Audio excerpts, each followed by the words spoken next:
பொன்னியின் செல்வன் மூன்றாம் பாகம் கொலைவாள். அத்தியாயம் 19. சமய சஞ்சீவி. நம்பியாண்டார் நம்பிக்கு நடந்த உபசாரத்தின் போது பினாகபாணி அந்தச் சபா மண்டபத்துக்குள் பிரவேசிக்க முடியவில்லை. வாசற்படிக்கு அப்பால் நின்ற கூட்டத்தில் நின்று உள்ளே பார்த்துக் கொண்டிருந்தான். வந்தியத்தேவனுடைய கவனம் வேறு இடத்தில் இருந்தது என்பதை முன்னமே பார்த்தோம். பினாகபாணியோ வந்தியத்தேவன் முகத்தையே உற்று நோக்கிக் கொண்டிருந்தான்.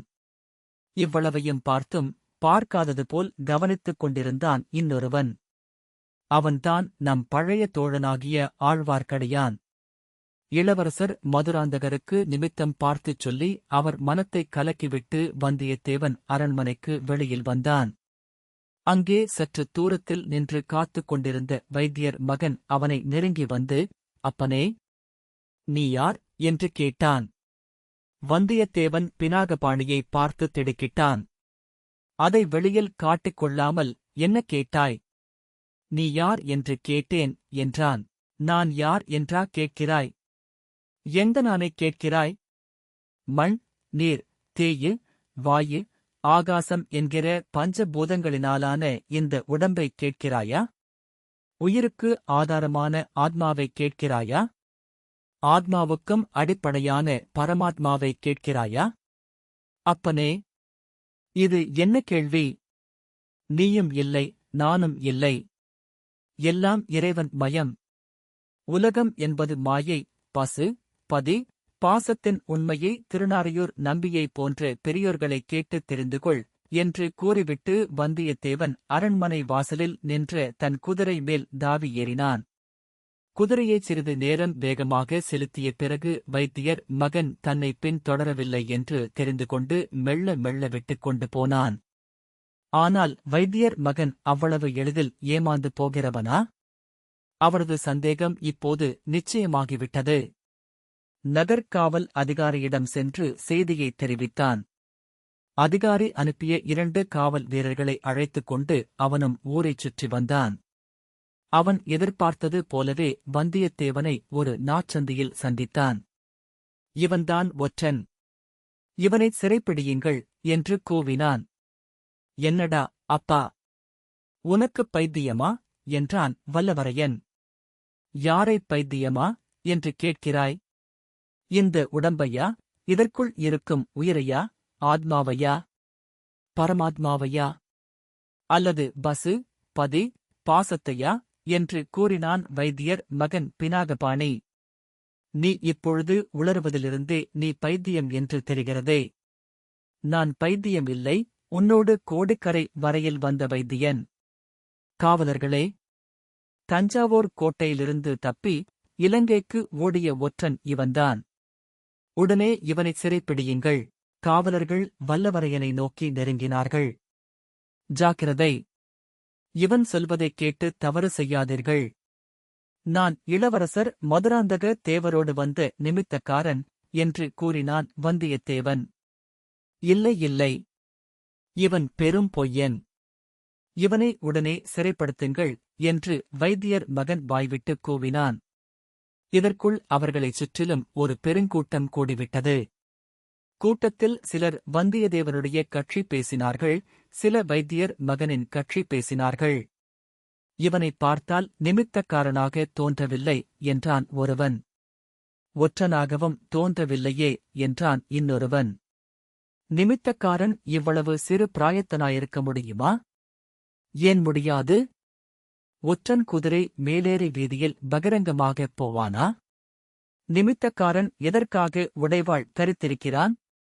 ஒற்றன் என்றால் யாருடைய ஒற்றன் பழையாறையில் என்ன வேவு பார்ப்பதற்காக வருகிறான்?" இதற்கிடையில் பினாகபாணி, "அவனை சிறைப்பிடியுங்கள், உடனே சிறைப்பிடியுங்கள்.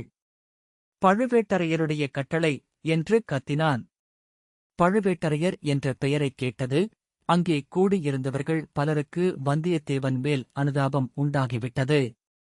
அவனை எப்படியாவது தப்புவிக்க வழி உண்டா என்று பார்த்தார்கள். இதற்கிடையில் ஆழ்வார்க்கடியான் அந்தக் கூட்டத்தின் ஓரத்தில் வந்து சேர்ந்தான். "இளவரசோடு வந்த நிமித்தக்காரன் இங்கே இருக்கிறானா?"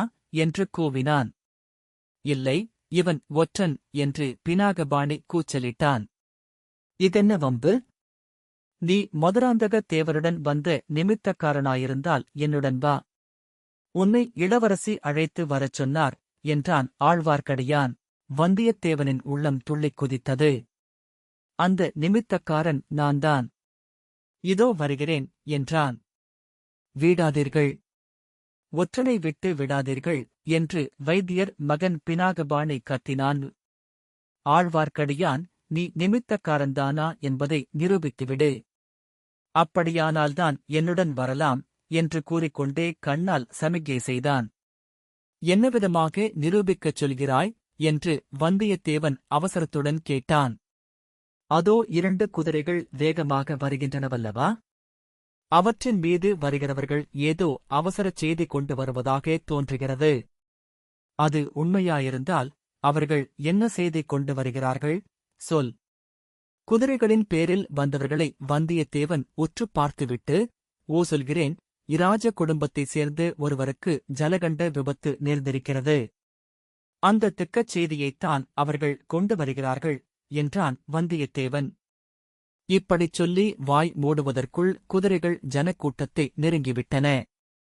ஜனங்கள் மேலே போக வழிவிடாதபடியால் குதிரைகள் நின்றன. நீங்கள் தூதர்கள் போலிருக்கிறது, என்ன செய்தி கொண்டு வருகிறீர்கள் என்று ஆழ்வார்க்கடியான் கேட்டான். ஆம், நாங்கள் தூதர்கள்தான். திக்கச் செய்தி கொண்டு வருகிறோம். இளவரசர் அருள்மொழிவர்மர் ஏறி வந்த கப்பல் சுழற்காற்றில் அகப்பட்டுக் கொண்டதாம். இளவரசர் யாரையோ காப்பாற்றுவதற்காக கடலில் குதித்து மூழ்கிப் போய்விட்டாராம். குதிரை மீது வந்தவர்களில் ஒருவன் இவ்வாறு கூறியதும் அந்த ஜனக்கூட்டத்தில் ஐயோ, ஐயகோ என்ற பரிதாபக் குரல்கள் நெஞ்சைப் பிளக்கும்படியான சோகத் தொனியில் எழுந்தன. எங்கிருந்துதான் அவ்வளவு ஜனங்களும் வந்தார்களோ தெரியாது. அவ்வளவு சீக்கிரத்தில் அவர்கள் எப்படி வந்து சேர்ந்தார்கள் என்றும் சொல்ல முடியாது. ஆண்களும் பெண்களும் வயோதிகளும் சிறுவர் சிறுமிகளும் அந்த தூதர்களை பெருங்கூட்டமாகச் சூழ்ந்து கொண்டார்கள். பலர் அவர்களை பல கேள்விகள் கேட்டார்கள். பலர் அழுது புலம்பினார்கள். பழுவேட்டரையர்கள் அருள்மொழிவர்மரை விரும்பவில்லை என்பது அந்நகர மக்களில் பலருக்கு ஏற்கனவே தெரியும். இளவரசரை சிறைப்படுத்திக் கொண்டு வருவதற்காக பழுவேட்டரையர்கள் ஈழத்துக்குள் ஆள் அனுப்பியிருக்கிறார்கள் என்ற பிரஸ்தாபமும் அவர்கள் காதுக்கு எட்டியிருந்தது. எனவே கூட்டத்தில் பலர் பழுவேட்டரையர்களைப் பற்றி முதலில் முணுமுணுக்கத் தொடங்கினார்கள். பிறகு உரத்த குரலில் சபிக்கவும் தொடங்கினார்கள். பழுவேட்டரையர்கள் வேண்டுமென்றே இளவரசரை கடலில் மூழ்கடித்துக் கொண்டிருக்க வேண்டும் என்றும் ஒருவருக்கொருவர் பேசிக் கொண்டார்கள். அந்த ஜனக்கூட்டத்தார் பேசிக்கொண்ட சத்தமும் அவர்கள் புலம்பிய சத்தமும் பழுவேட்டரையர்களை சபித்த சத்தமும் சேர்த்து சமுத்திரத்தின் பேரிரைச்சலைப் போல் எழுந்தது. இந்தக் கூட்டத்துக்கு மத்தியில் அகப்பட்டுக் கொண்ட தஞ்சாவூர் தூதர்கள் மேலே அரண்மனைக்குப் போக முடியாமல் தவித்தார்கள். ஜனங்களை விலக்கிக் கொண்டு போக அவர்கள் முயன்றும் பலிக்கவில்லை. எப்படி? எங்கே? என்றைக்கு? நிச்சயமாகவா? என்றெல்லாம் ஜனங்கள் அத்தூதர்களைக் கேட்ட வண்ணம் மேலே போக முடியாதபடி தடை செய்தார்கள். வைத்தியர் மகனுடன் வந்திருந்த காவலர்களைப் பார்த்து ஆழ்வார்க்கடியான், நீங்கள் ஏன் சும்மா நிற்கிறீர்கள்? கூட்டத்தை விலக்கி தூதர்களை அரண்மனைக்கு அழைத்துச் செல்லுங்கள் என்றான்.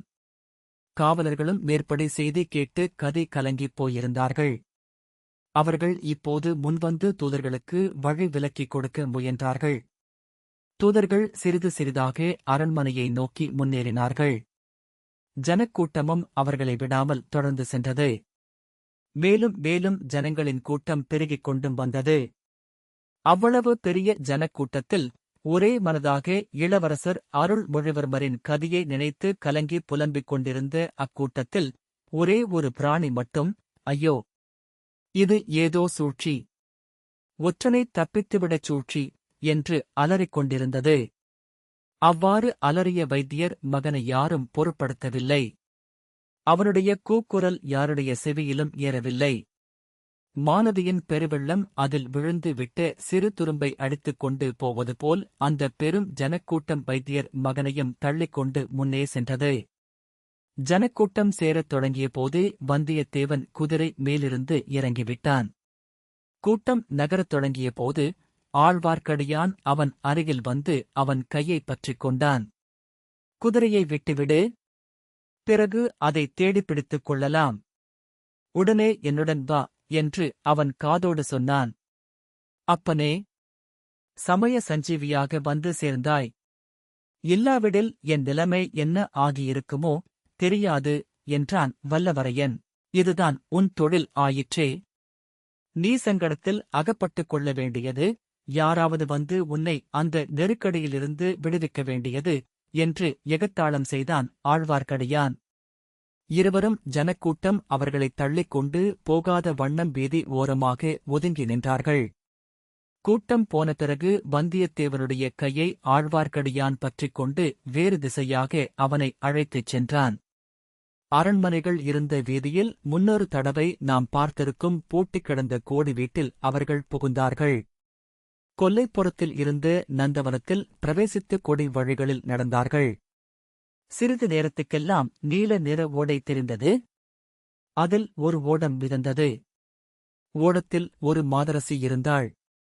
அவளைக் கண்டதும் வந்தியத்தேவனுடைய உள்ளம் துள்ளிக் குதித்தது.